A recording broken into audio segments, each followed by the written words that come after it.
Educational materials. If we've got the kids around, let's continue to educate them. It gives them something where they're learning, where we're keeping their minds alert, and that ability to continue to gather information.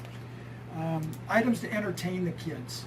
I've always joked with people, they say, okay, what do I need my 72-hour for a kid? I said, blow pops. Why a blow pop? 15 minutes to suck on the hard candy, and then they still get gum afterwards. Guys, it's chocolate for the wives. It's got to be 2 chocolate bars. You willing to admit to that? That works. 1, they pound it, and then they start back up again. You got another one right there for them. Okay, life's good again. How are we going to just entertain? What are some of those things that we've got? Carbon monoxide detectors, particularly if we're going to use gas, and we've got to be careful of that, but one that takes a battery, not one that just plugs into the wall, but one that will use a secondary battery. Extra glasses. Keep your old glasses. It may not be a perfect prescription, but keep those around. Might have a value to you. Hearing aid batteries. Rolls of insulation.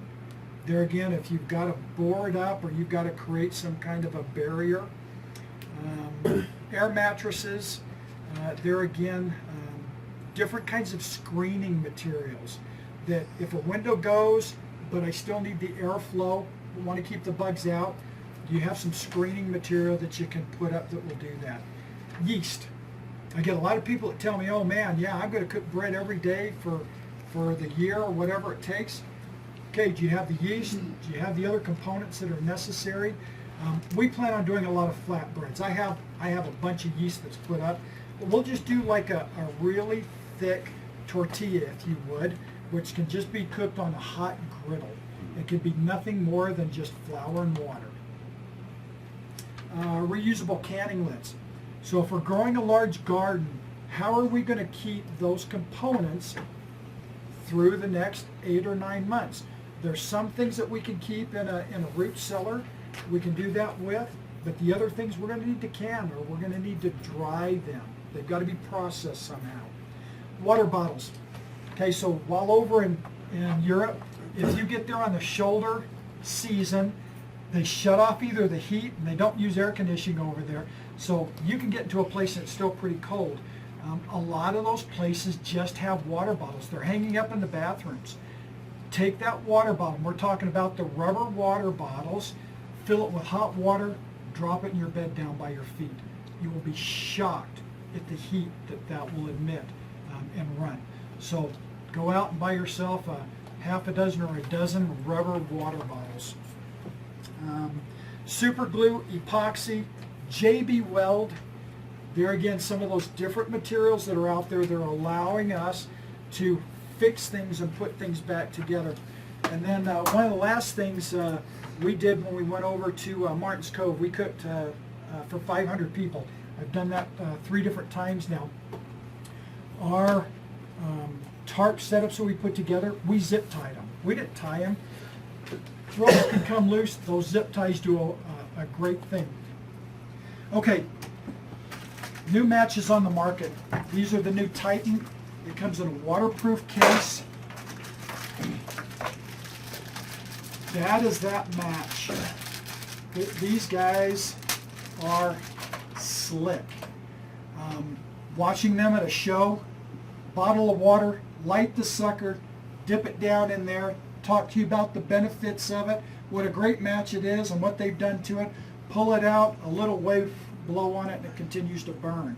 They did the same thing with sand. They filled a quart bottle with sand and just enough water to come up to the top, so it agitated it as they pushed it down in there, brought it out and continued to burn. There again, if you've got to start a fire, these are just a butt kicker way to do it. Dumb as it sounds, how about some tweezers? Tweezers with a light on it. These are $5. So just a pretty cool little item to meet some of the needs. Best little survival book that I've ever run into. It's one that's small enough that I can put in my pack, that I'd be willing to carry with me. They have found in a lot of survival situations, a lot of people freeze up. They did some testing with just, hardened military guys. They would throw them in a different situation than they were trained for, and they would lock up.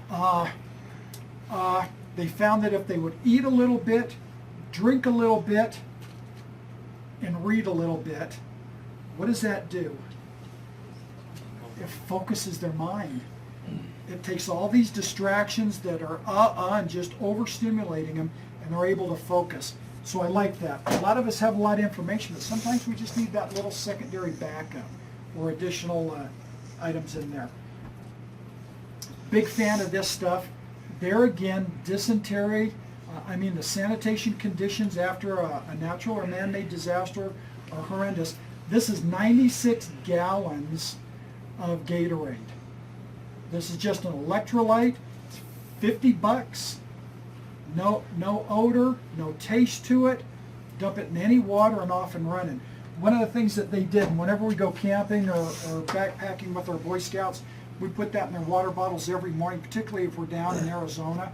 We've gone down to Pariah Canyon, southern Utah, northern Arizona. High heat, a lot of strenuous, lack of water. They did a test with wildland firefighters. They drank a third less, and they were given the elite. They were more hydrated at the end of the day and fresher at the end of the day than the guys that drank all that they needed to, drank 3 times more than the others. So, great item to have. Burn free. Best ointment that I've ever seen to put on a burn out there. I know that there's a number of paramedic companies that carry this with them. If we're there again using matches and those type things out there, we're going to have fires. Do you know what killed more women during the early pioneer time frame than anything else? Burning skirts. Skirts caught on fire, they got burns. All of a sudden now there's no airflow, it's infected, and they died from the infections of those type things. They have taken colloidal silver and they have suspended it in a ointment. There again, topical treatment. I knew a lot of people that used to take and spray colloidal silver on burns or other things that are out there. It's now in an ointment form that we can do that with. $24.95. Ladies, a Go Girl. Literally is the way to stand up and urinate, depending on the situations that you're in and where you're at, and to meet your needs. It might sound really dumb, but come in really handy.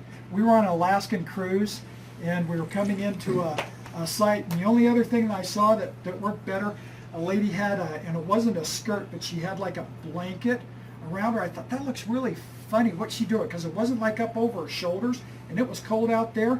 You just walked over and sat there and looked at the big cruise ship and squatted down and sat and watched this and stood up, and you watched her pull out a little paper and take care of what she needed to and walk off. Something to figure out, what are you going to do in a group setting? How are you going to take care of that and meet your needs? What questions do you guys have? Let me answer any questions. Let me lie to you a little bit They more. could probably even use that at the big long lines at the fair when the women's all back there. You just stay in the stand. You don't even need to get out of the stand. Right? Yes? Goal zero, you have to use their solar panels if you're using their. You don't. Can you tap anything into it? You can to a certain extent. So they've made, so the standard solar panels that are being used out there, I can't remember what they're calling their fitting, but they have an adapter to attach into that and run to their unit. I put one of those in a van that I converted over for travel, knowing that I'm going to put a larger solar panel up there than what Goal Zero does, and then I put their Yeti 1250 in my van. So, yep, you can use something else. 165, that 1250, you can bring in 165 watts into it. Other questions? A to Z. Let's try to look at that gamut, fill in the gaps. Hopefully there was something that was helpful. Thanks, guys. Yes? What about sprouting seeds? How do you get a volume of those? You sell them in the little make-believe packages, right? Yeah, and I can get them in buckets. I can get pretty much any of those things in buckets. Okay. You've got to watch the seeds that you're doing. If it is a garden seed, a lot of those have already been treated. with things that you don't want to sprout and eat. But a lot of, I mean, can you go to the grocery store and buy a pound of beans and sprout those? Absolutely. So there are ways around depending on what you want, but it's going to be a lot of the tweakier things, your alfalfa, your broccoli seeds, those type things you're going to have to buy. But the beans that are going to be a great protein and those type, you know, you just buy wherever. Wonderful. Thanks, guys. Thank you, Rusty. You're welcome. We appreciate that. You did a good job.